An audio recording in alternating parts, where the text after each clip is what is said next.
got my barbecue shoes on. Going down to the house for sausage. I got my barbecue shoes on.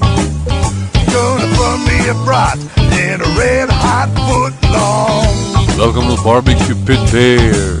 Today we are smoking pork belly for our double pork belly barbecue sandwich. They're real easy to do. Alright. Now let's get this party started. Now what we got here is a pork belly slab. Came with the skin off. You can always ask your butcher to take the skin off of your pork belly, because we're not going to need it for our smoking. Now we're going to cut it in half because we're going to prepare this in two different ways. Half of it we would cook until we could pull it, much like we would pulled pork. And the other half we would slice into individual slices, so we don't want it quite as tender. And what I'm showing you today is more of technique than it is a recipe. Alright, so we're going to hit it with a little bit of olive oil just to help bind our rub. Make sure to rub the oil all over the meat, including the sides.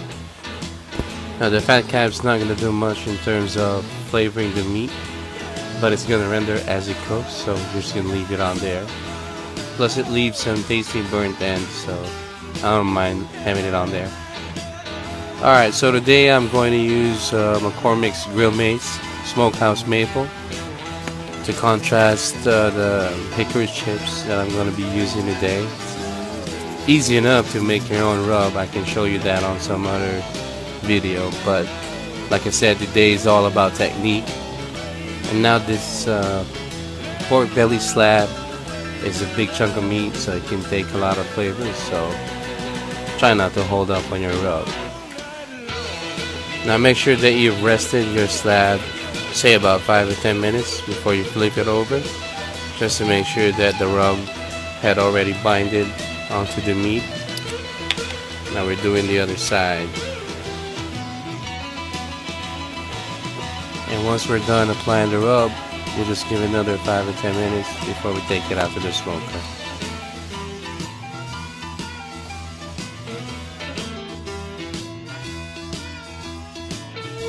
And through the miracle of time, our meat has rested. It's time to smoke it. Alright. Now I've preheated my smoker to 275, and we're gonna smoke these bad boys for 2.5 hours. I'm using hickory chips to give it some hickory smoke flavor. And we're gonna come back out here to check on these in about 2 hours and a half. We're gonna foil one of them for our pulled pork, and the other one we're gonna cook at a lower temperature. And of course, we make our own bread. Cup of water in the oven, that's a secret. You'd also want to spritz the bread and give it a good crust. Alright. Now we're gonna flip the slab for our sliced pork belly, and for our pulled pork belly we're gonna wrap it in foil, and we're gonna put it back in the smoker for another 1.5 hours or so. For our pulled pork, we wanted to have an internal temperature of about 205 degrees, maybe up to 210. And for our pork belly slices, we wanted to go to up to 100, 195. We don't want it more than 200. We don't even want it to reach 200, just so that it doesn't have that pulled pork consistency, but it's still tender for our slices. Right, so now it's 3 hours and 45 minutes into our cook. We're checking for tenderness as much as we are checking for our internal temperature. And this pork belly for our pork belly slices is done. And we're going to let it rest for about 30 minutes. We're going to wrap it in foil and rest it for 30 minutes before slicing them up, because we want to make sure that the juices redistribute throughout the meat before we slice them. And now we're checking our pulled pork, and we want our pulled pork to be somewhere around 205 degrees Fahrenheit. But I've done this a couple of times, or maybe more, that I'm just for now checking on the tenderness of the meat, and then I know it's done. Alright. Now it's time to pull this pork into bitsies. And again, like I said, this is more of a technique than a recipe. And we're gonna add the barbecue sauce to our pulled pork. I'm using Bullseye Hickory Smoke, one of my favorites, but I can make my own just as easily as I can buy one, but I didn't bother today. You can use your own if you have your own recipe. And now we're just gonna let this pulled pork rest for about 20-30 minutes to redistribute the juices and make sure that our barbecue sauce gives enough flavor to the meat. Now it's been 30 minutes and I think it's time to slice up our pork belly. Just look at that. Look at that.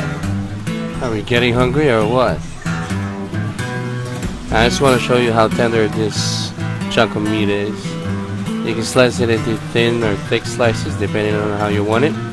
In the morning when you have some leftovers, you can fry them up for bacon. It almost has the same kind of taste without too much of the saltiness. And just to show you how tender the pork is, it's not as tender as pulled pork, but it just takes a little tug, to get the meat to separate, just like that.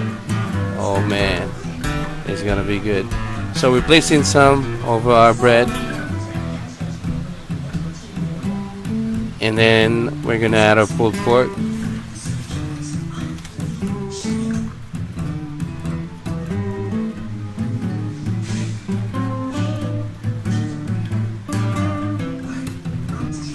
And in contrast, we're going to use some spicy pickles to give it a little spice and sour taste.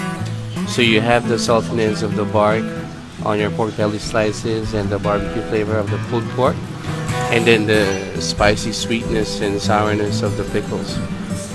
And there you have it, double pork belly barbecue sandwich. Now as always, you'd have to excuse me for eating in front of you, but this is Pitmaster privilege. Man,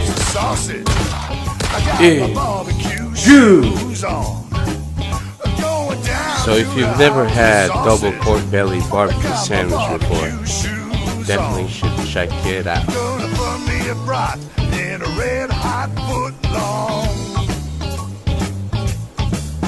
Gonna smoke me a fatty brisket.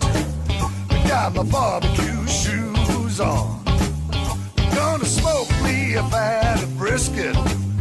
Got my barbecue shoes on. Got my natural case. Got the hogs on the